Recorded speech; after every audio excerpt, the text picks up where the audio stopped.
मेरी देखभाल कौन करेगा, मैं किससे कहूँ कि उनके कोई महल या कोई मकान तो थे नहीं कि वो सुरक्षित रह सके उसमें, कि कोई आए तो उसे देख नहीं पाए।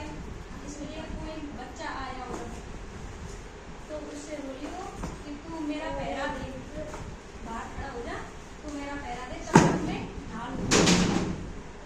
तक मैं नहा लूँ।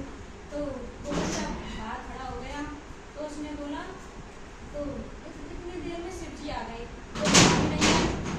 वो नहा भी नहीं पाई और इतनी देर में शिव जी आ गए। तो शिव जी को विश्वास नहीं हुआ ये किसका बच्चा है।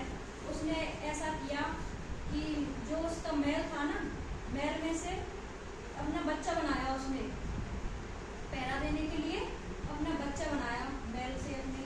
तो उसने बोला कि शिव जी बोले कि तू कौन है, कि मुझे पार्वती जी ने यहाँ पर खड़ा किया हुआ है, मैं अंदर किसी को नहीं जाने दूंगा, चाहे वो शिव जी हो। कि नहीं, मैं तो जाऊंगा, मुझे विश्वास नहीं है, तू पार्वती जी ने खड़ा किया है क्या। तो वो नहीं माना, बहुत हटकी उसने।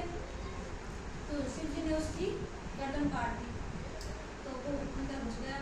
तो पार्वती जी बहुत क्रोधित हुई शिव जी पर कि ये तो मेरा बच्चा था, मैंने ऐसे ऐसे बनाया था इसको, अपने महल से बनाया हुआ था।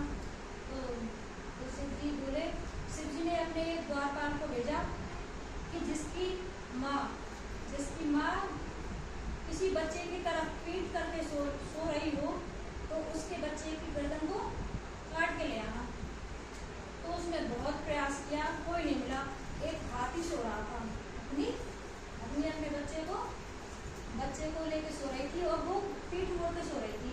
उसने बोला कि और तो कोई है नहीं, सिर्फ ये हाथी सो रहा है अपने बच्चे को छोड़ के।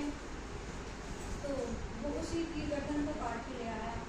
तो वो ले आया तो पार्वती जी बहुत ऐसे अचंभे में पड़ी कि ये क्या हुआ। और हाथी